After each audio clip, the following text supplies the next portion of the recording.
আসসালামু আলাইকুম আমার সুপ্রিয় শিক্ষার্থীরা, আশা করি বাসায় ভালো আছো। আমি আজকে চতুর্থ সেমিস্টারের দ্বাদশ শ্রেণীর ব্যবসা শিক্ষা শাখার ফিনান্স ব্যাংকিং ও বিমা বিষয়টি নিয়ে আলোচনা করব এবং আমরা একটি ম্যাথ সলভ করব। যেমনটি তোমরা বোর্ডে দেখতে পাচ্ছ, আমি পূর্বের সময় স্বল্পতার কারণে তোমাদের এখানে একটি প্রশ্ন লিখে রেখেছি। আমরা যে পূর্বের টিউটোরিয়ালগুলোতে ম্যাথ চ্যাপ্টারটা ধরেছিলাম, সেই ম্যাথ চ্যাপ্টার থেকে আজকে আমি একটি ম্যাথ সলভ করব ইনশাল্লাহ। তো আমরা আজকে তোমাদের যে অধ্যায়টিতে আমরা ম্যাথগুলো করছিলাম, সেই অধ্যায়টি হচ্ছে মূলধন বাজেটিং, আমাদের অষ্টম অধ্যায় প্রথম পত্রে। এটা আমাদের চতুর্থ সেমিস্টারের একটি অধ্যায়। তো চলো আমরা দেখি। আমাদের চতুর্থ সেমিস্টারের দ্বাদশ শ্রেণীর ব্যবসা শিক্ষা শাখার অধ্যায় অষ্টম প্রথম পত্র মূলধন বাজেটিং, এই অধ্যায়টি আজকে আমি একটি সৃজনশীল সলভ করব। আমরা মূলধন বাজেটিংটা কি সেটা কিন্তু জানি, তারপর আবার একটু বলছি। মূলধন বাজেটিংটা হচ্ছে একটি দীর্ঘমেয়াদী বিনিয়োগ প্রক্রিয়া। দীর্ঘমেয়াদী বিনিয়োগ প্রক্রিয়া, এই প্রক্রিয়ার মাধ্যমে যে কোনো স্থায়ী সম্পত্তি প্রতিষ্ঠান তার স্থায়ী সম্পত্তি ক্রয় থেকে শুরু করে এই সম্পত্তির প্রতিস্থাপন, ব্যবহার, সম্প্রসারণ এবং ব্যবসায়ের বাস্তবায়ন এই সংক্রান্ত কার্যক্রমকে বলা হয় মূলধন বাজেটিং। তো মূলধন বাজেটিংটা হচ্ছে একটি দীর্ঘমেয়াদী প্রক্রিয়া। তার মানে মূলধন বাজেটিংটা কিন্তু স্বল্পমেয়াদী না, দীর্ঘমেয়াদী। তো মূলধন বাজেটিংয়ের সাথে জড়িত আমাদের কিছু ম্যাথমেটিক্যাল, যেহেতু এটি একটি সম্পূর্ণ গাণিতিক অধ্যায়, তো এখানে আমাদের কিছু ম্যাথ আমরা শুরু করেছি। তো এই সূত্র ধরেই চলো আমরা দেখি মূলধন বাজেটিংয়ের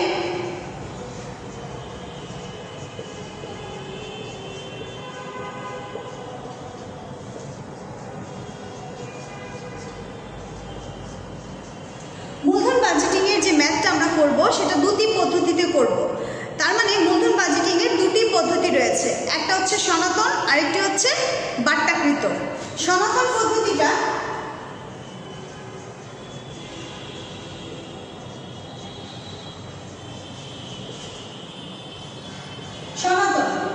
এই সনাতন পদ্ধতিটার ক্ষেত্রে আমরা দুটি ভাগে বিভক্ত করেছি। তার মানে সনাতন পদ্ধতি দুটি অংশে বিভক্ত, বা দুটি পদ্ধতিতে সনাতনের ম্যাথগুলো করা হয়। কি কি? একটা হচ্ছে গড় মুনাফার হার, মানে এআরআর। আরেকটি হচ্ছে পে ব্যাক সময়, মানে পিবিপি। আমাদের গড় মুনাফার হার মানে হচ্ছে এআরআর। এআরআর এই পদ্ধতিটা হচ্ছে সনাতনের একটি পদ্ধতি। আরেকটি পদ্ধতি হচ্ছে পে ব্যাক সময়, মানে পিবিপি। তার মানে আমাদের এই দুটি হচ্ছে ম্যাথ, যেটা আমাদের এই সনাতন পদ্ধতির ক্ষেত্রে করতে হবে। ক্লিয়ার? তো আমাদের এখানে গড় মুনাফার হারটা আমরা মোটামুটি করেছি। তারপর আমি আবার আরেকটি সলভ করব। তাহলে তোমাদের যদি কোনো প্রশ্ন থেকে থাকে, মনের মধ্যে যদি অঙ্ক সম্পর্কিত কোনো ধারণা থেকে থাকে যেটা এখনো ক্লিয়ার হয়নি, সেটা করলে ক্লিয়ার হয়ে যাবে। ওকে? তাহলে আজকে আমরা গড় মুনাফার হার, এবং যদি সময় থাকে তাহলে আমরা আরেকটি অধ্যায় নিয়ে আরেকটি টপিক নিয়ে যাব। চলো শুরু করা যাক।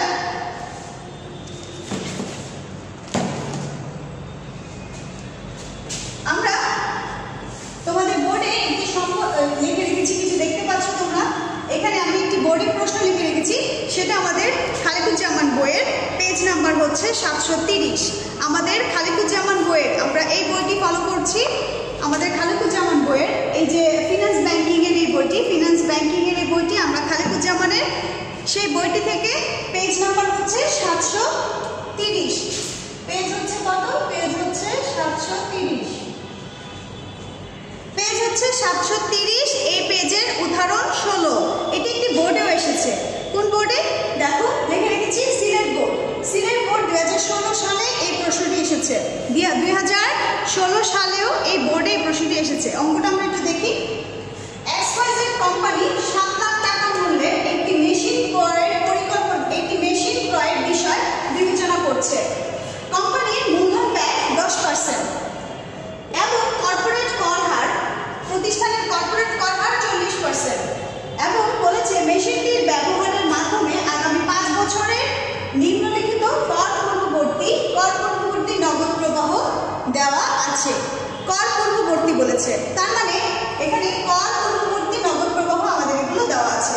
দেখো আমাদের প্রত্যেকটি বছরের কর পূর্ববর্তী নগদ প্রবাহ কি? বছর হচ্ছে 1, 2, 3, 4, 5, মানে আমাদের একটি 5 বছরের অঙ্ক। কয় বছর? 5 বছর। আয়ুষ্কাল হচ্ছে কয় বছর? আয়ুষ্কাল 5 বছর। তার মানে এই অঙ্কটির প্রথম বছরের কর পূর্ববর্তী নগদ প্রবাহ দেওয়া আছে 1,40,000, দ্বিতীয় বছরে 2,10,000, তৃতীয় বছরে 3,20,000, তারপরে বছর 3 লাখ, তারপরে বছর 2,10,000। এভাবে প্রত্যেকটি বছরের নগদ প্রবাহ দেওয়া আছে। এখন এখান থেকে আমাকে বলেছে এআরআর করতে এবং বলেছে এনপিভি নির্ণয় করো। আমরা কিন্তু এনপিভি এখনো করিনি, তো আমি আজকে এআরআরটা করব, দেন সময় হলে এনপিটাও করে দেখাবো। তো আজকে আমরা এনপিভিটা করব, সরি এআরআরটা করব। দেখো এআরআরটা করতে হলে প্রথমে যে বিষয়টি আমাদের মাথায় আসতে হবে সেটা কি? কর পূর্ববর্তী বলেছে। এখানে কিন্তু কর পূর্ব বলেছে, বলেনি কর পরবর্তী। পূর্ববর্তী মানে হচ্ছে এখানে আমার পরবর্তী করতে হবে। তার মানে আমার এখানে কর পরবর্তী সূত্রটা জানতে, কর পরবর্তী এআরআর এর সূত্রটা কি সেটা দেখতে হবে। দেখো আমরা দেখি, আমি বুঝলাম।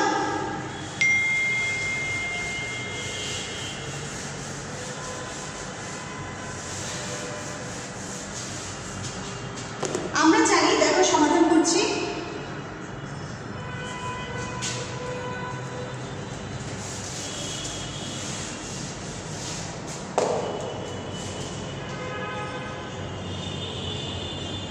সমাধান গ কি বলেছে?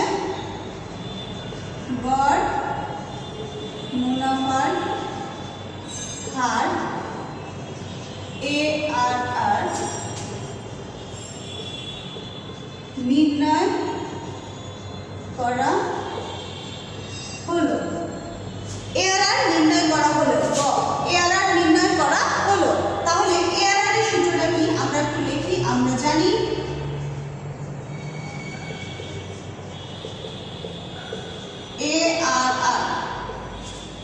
এআরআর এর সূত্র হচ্ছে গড় কর পরবর্তী নিট মুনাফা ডিভাইডেড বাই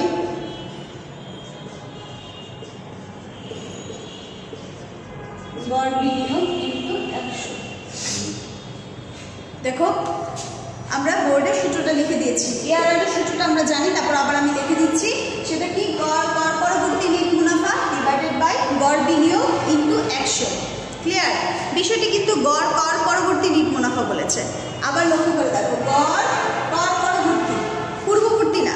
তার মানে আমার যে নগদ প্রবাহটা দেওয়া সেটা কিন্তু আমার পূর্ববর্তী বলা, আমাকে সেটা পরবর্তী করতে হবে। তার মানে পরবর্তী করতে হবে।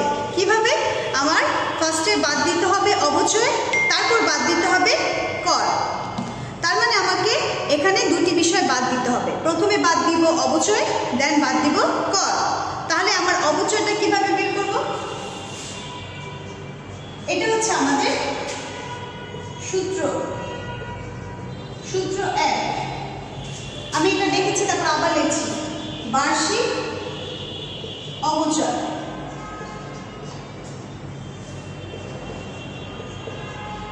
প্রাথমিক বিনিয়োগ মাইনাস ভগ্নাবশেষ মূল্য ডিভাইডেড বাই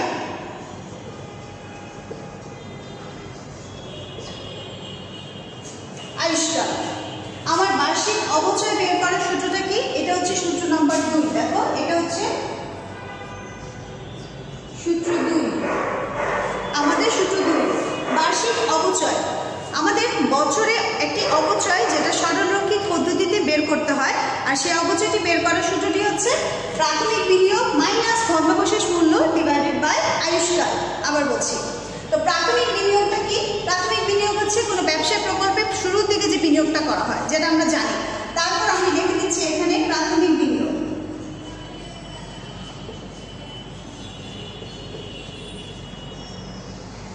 আমার বলছে দেখো XYZ কোম্পানি বলেছে XYZ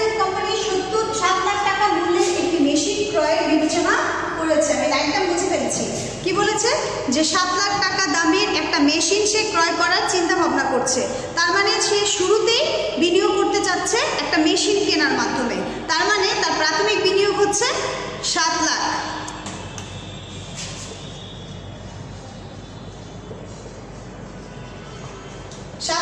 টাকা। আবার ভগ্নাবশেষ মূল্য,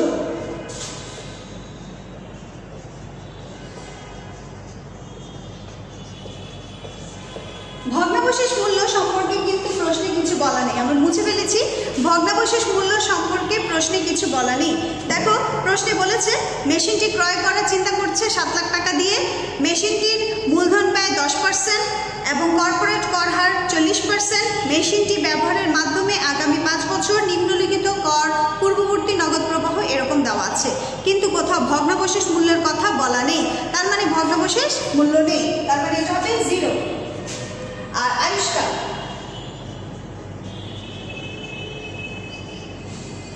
আয়ুষ্কাল হচ্ছে 5 বছর, তাই না? আমাদের কয় বছরের অঙ্ক? যেমনটি আমরা জানি নগদ প্রবাহ 5 বছরের অঙ্ক এটা। তাহলে আমরা এখন এটা বসায় দিই। আমরা বার্ষিক অবচয় বের করছি। দেখো প্রাথমিক বিনিয়োগ 7 লাখ মাইনাস ভগ্নাবশেষ মূল্য 0 আর আয়ুষ্কাল হচ্ছে 5।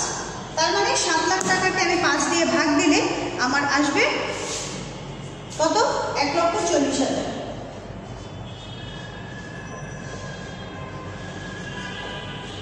আমার বার্ষিক অবচয়, আমাদের বার্ষিক অবচয় পরিমাণটা বের হয়ে গেল কত? 1,40,000 টাকা। কিভাবে বের করলাম দেখো, 7 লাখ টাকা থেকে আমার ভগ্নাবশেষ মূল্য প্রশ্নে দেওয়া নেই তাই 0, আর 5 বছর হচ্ছে আমার আয়ুষ্কাল, ভাগ দিলে 1,40,000 হয়। এটা হচ্ছে আমাদের প্রতি বছরের বার্ষিক অবচয় 1,40,000। আমাদের এই অঙ্কের বার্ষিক অবচয় বের করে ফেলেছি। তার মানে আমাদের এখন অবচয় পেয়ে গেলাম, আর অবচয় হচ্ছে সরলরৈখিক, যা সব বছর সমান। মানে প্রথম বছর 1,40,000 বাদ দিব, দ্বিতীয় বছরে 1,40,000, তৃতীয় বছর, চতুর্থ বছর, পঞ্চম বছর, এভাবে বাদ দিয়ে যাবো 1,40,000। আর এবার বার করতে হবে কর। তাহলে আমাদের কিন্তু এটা একটা ছকের মাধ্যমে করতে হবে, কারণ আমার এখানে বছর আছে 5টি।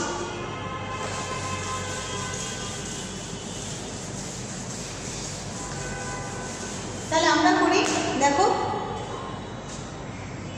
কর পরবর্তী নিট নগদ প্রবাহ নির্ণয়।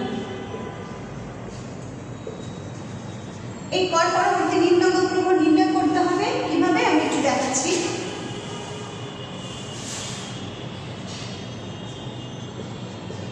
বিবরণ,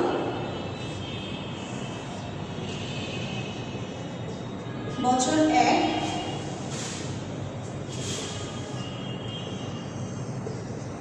বছর 2,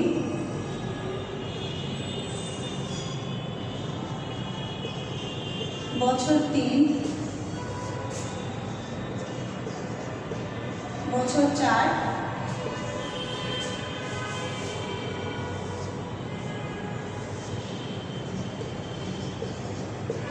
বছর 5। এই হচ্ছে আমাদের বছর। 1 নম্বর বছর, 2, 3, 4, 5 বছর। এখন বিবরণ, বিবরণে কি হবে? তোমার এখানে কি প্রথমে দেওয়া আছে সেটা লিখতে হবে। প্রথমে আমার কর পূর্ববর্তী নগদ,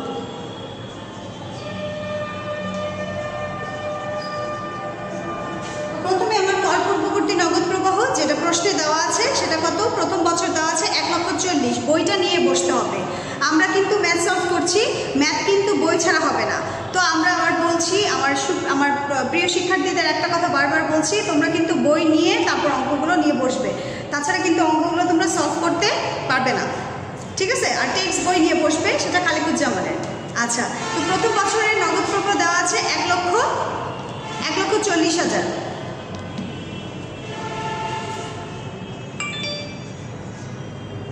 তারপরের বছর দেওয়া আছে 2,10,000। তারপরের বছর দেওয়া আছে 3,20,000। তারপরে একটা 3 লাখ। তারপরের বছর দেওয়া আছে 2,10,000। এই হচ্ছে আমাদের নগদ প্রবাহগুলো কর পূর্ববর্তী। এখন এখান থেকে আমরা বাদ দেব ফার্স্টে কি অবচয়, বাদ অবচয়। আমরা কিন্তু অবচয় বের করেছি, মাত্রই বের করেছি। কত বের করেছি? 1,40,000 টাকা। কিভাবে? প্রাথমিক বিনিয়োগ মাইনাস ভগ্নাবশেষ মূল্য ডিভাইডেড বাই আয়ুষ্কাল বের করেছি। কিন্তু ওইটা বের করে কত বের করলাম? 1,40,000।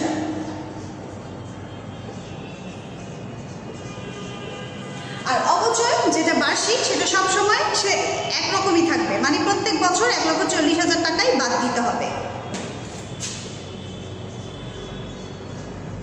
প্রশ্ন করতে পারো, করতে পারছো না, তারপর আমি বলছি।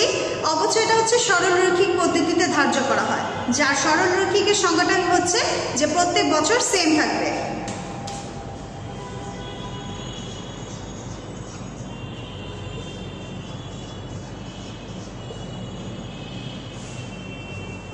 এটা বাদ দিলে কত হয় দেখো। প্রথম বছর বাদ দেওয়ার পরে আসলো, প্রথম বছর যখন আমি অবচয় বাদ দিয়েছি তখন আমরা 1,40,000 থেকে 1,40,000 গেলে 0, আর 2,10,000 থেকে যখন 1,20,000 বাদ দিই তখন 70,000। তারপরেরটা আসে হচ্ছে 1,80,000, তারপরেরটা আসে হচ্ছে 1,60,000, তারপরেরটা আসে 70,000। এটা হচ্ছে আমার অবচয় বাদ দেওয়ার পরে, প্রত্যেকটির অবচয় আমি বাদ দিয়েছি, তারপরে আমার এটা অ্যামাউন্টটা পেয়েছি। এখন আমি কি বাদ দেব? অবচয় পরে বাদ দিব কর। কর হার আমার কত পার্সেন্ট দেওয়া আছে? 40%। কর হার কত বলা আছে? কর হার বলেছে মেশিনটির কর হার 40%। এটা কিন্তু প্রশ্নে বলা, মেশিনটির কর হার 40% যা বাদ দিতে হবে। তার মানে এই কর 40% আমি প্রত্যেকটা অ্যামাউন্ট থেকে বাদ দিব। তার মানে 0 থেকে 40% মানে 0ই হয়। আর 70,000 টাকার যখন আমি 40% করবো, এই 70,000 টাকার প্রথম বছরে 70,000 টাকা 40% করলে সেটা আসবে 28,000 বাদ দিব। আবার 18,000 টাকার যখন 1,80,000 টাকার যখন আমি 40% করবো তখন আসবে 72,000। তারপর আমি যখন 1,60,000 টাকার 40% করবো তখন আসবে 64,000। আবার 70,000 টাকার যখন 40% করব তখন আবার আসবে কত? 28,000 টাকা। এভাবে এটা বাদ দিতে হবে, এটা ক্যালকুলেটরে 40% করতে হবে। তাহলে এটা থেকে যে 0 বাদ দিলে 0 থেকে 0ই হয়। আর 70,000 থেকে 28,000 যদি আমি বাদ দিই, 70,000 থেকে 28,000 বাদ দিলে আমার আসে 42,000। 1,80,000 টাকা থেকে 72,000 বাদ দিলে আমার আসে হচ্ছে 1,08,000। ঠিক অনুরূপভাবে পরেরটা আসবে 96,000, তারপরেরটা আসবে 70 থেকে 28 বাদ দিলে আবার আসবে 42,000। এভাবে কিন্তু আমি এখানে কি পেয়ে গেলাম? কর পূর্বর জায়গায় কি হলো? পরবর্তী নগদ প্রবাহ। এই যে আমি কিন্তু কর পরবর্তী নগদ প্রবাহ পেয়ে গেলাম। কিভাবে? আমি ফার্স্টে বাদ দিয়েছি অবচয়, তারপর বাদ দিয়েছি কর, দেন আমি পেয়ে গিয়েছি কর পরবর্তী নগদ প্রবাহ। আগে ছিল পূর্ববর্তী আর এখন পেয়ে গেলাম পরবর্তী। ক্লিয়ার? তাহলে আমরা পরবর্তী পেয়ে গেলাম। এখন আমরা এআরআর করব। আচ্ছা, এটা কি বুঝবো?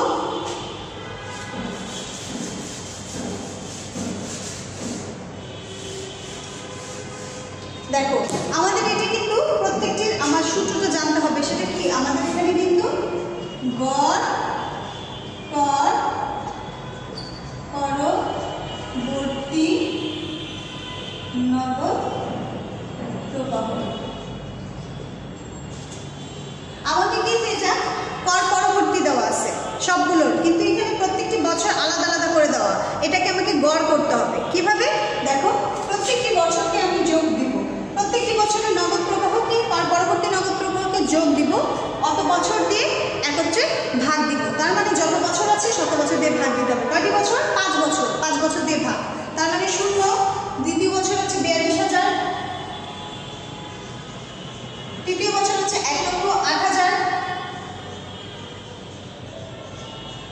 চতুর্থ 96,000।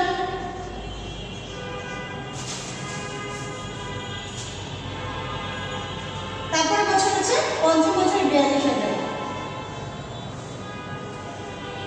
এখন এখানে কয়টি বছর? 2, 3, 4, 5, 1, 2, 3, 4, 5, 5 বছর দিয়ে ভাগ দিব, তাহলে আমাদের চলে আসবে গড় কর পরবর্তী। তার মানে কর পরবর্তীতে পেয়েছি, এবার গড়ও পেয়ে গেলাম। গড় কর পরবর্তী আমার চলে আসবে তখন কত? 57,600। এখানে আমি গড় পরবর্তী যে মুনাফা সেটা পেয়ে গেলাম, গড় কর পরবর্তী মুনাফাটা পেয়ে গেলাম। ঠিক আছে, তাহলে গড় মুনাফাটা পেয়ে গেলাম কিভাবে? এটাকে আমরা বলবো গড় মুনাফা। এই গড় মুনাফাটা কিভাবে পেলাম? সবগুলো বছরের কর পরবর্তী মুনাফাকে একসাথে করে যোগ দিয়ে অত বছর দিয়ে ভাগ দিলেই গড় মুনাফা পেয়ে যাবে। ঠিক আছে, তাহলে আমাদের কিন্তু এখন লাগবে শুধু গড় বিনিয়োগ।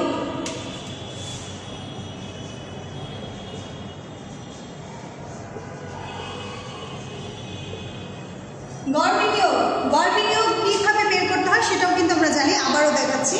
দেখো, প্রাথমিক বিনিয়োগ যোগ ভগ্নাবশেষ মূল্য ডিভাইডেড বাই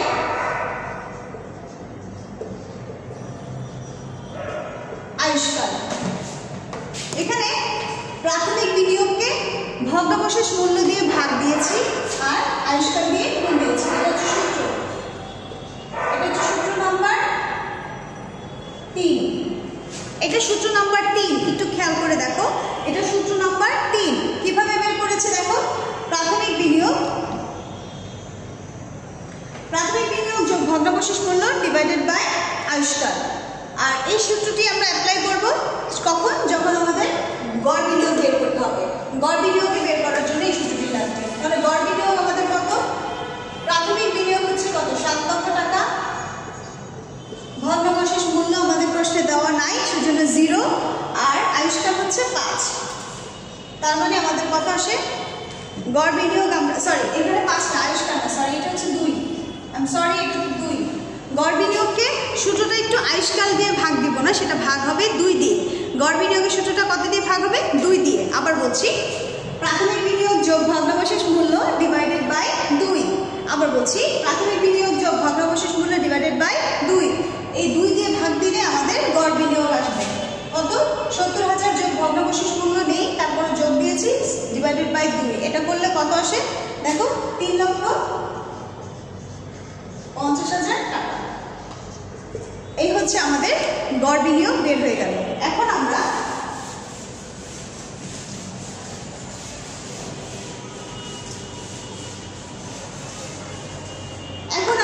এআরআর করব, যেটা আমাদের করণীয়। তার মানে এখন গড় মুনাফার হার এআরআর সমান সমান গড় কর পরবর্তী নিট মুনাফা ডিভাইডেড বাই গড় বিনিয়োগ ইনটু 100। দেখো সূত্রটা কিন্তু বারবার লিখছি, গড় কর পরবর্তী নিট মুনাফা ডিভাইডেড বাই গড় বিনিয়োগ ইনটু 100। এখন আমাদের গড় কর পরবর্তী নিট মুনাফা কত পেয়েছি আমরা? এই যে দেওয়া আছে, দেখো 57,600 গড় কর পরবর্তী নিট মুনাফা। তার মানে 57,600 ডিভাইডেড বাই গড় বিনিয়োগ। গড় বিনিয়োগ কত? গড় বিনিয়োগ এই যে 3,50,000 টাকা।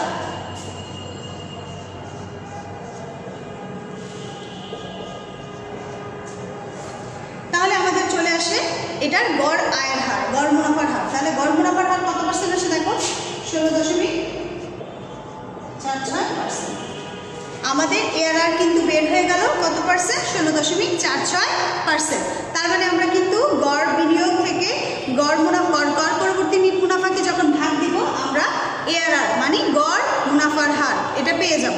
কত পার্সেন্ট পেয়ে গেলাম? তোমরা আবার চেক করে দেখবে, ভালো করে চেক করে দেখবে গড় মুনাফার হার। তার মানে আমাদের সুতরাং ARR বা আমরা লিখতে পারি সুতরাং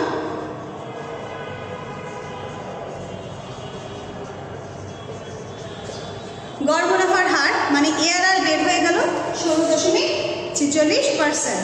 আশা করি তোমরা এটা বাসায় এই ম্যাথটা প্র্যাকটিস করবে এবং তোমরা এই টিউটোরিয়ালগুলো আমি যে ম্যাথগুলো সলভ করছি সেটা আমাদের উদাহরণ থেকে করছি।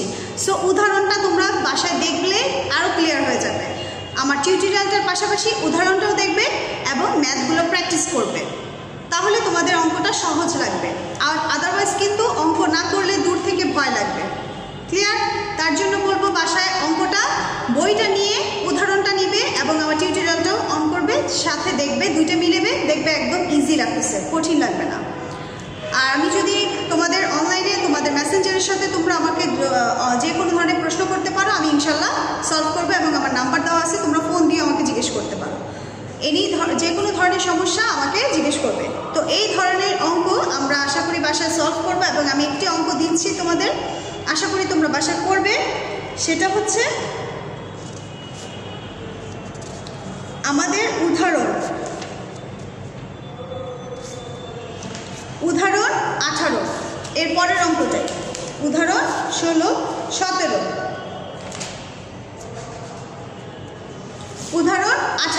উদাহরণ 18 পেজ নাম্বার 732। আমি লিখে দিচ্ছি।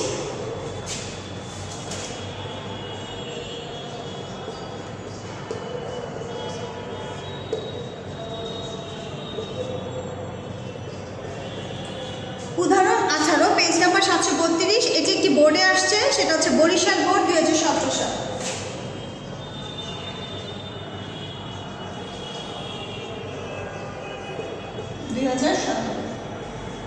এই অঙ্কটা তোমাদের হোমওয়ার্ক থাকলো, আশা করি তোমরা এটার গটা করবে। কতটা করবে? গটা। তো এই হচ্ছে তোমাদের গটার হোমওয়ার্ক দিলাম, বাসায় তোমরা এটা প্র্যাকটিস করবে এবং যদি পারো তাহলে আমার এই অঙ্কটাই আবার চেষ্টা করো, তাহলে তোমরা এই অঙ্কটাই বারবার চেষ্টা করো, দেখবে ক্লিয়ার হয়ে যাবে। তো এই পর্যন্তই। বাসা থাকো, ভালো থাকো, বাসা থাকো। আসসালামু আলাইকুম।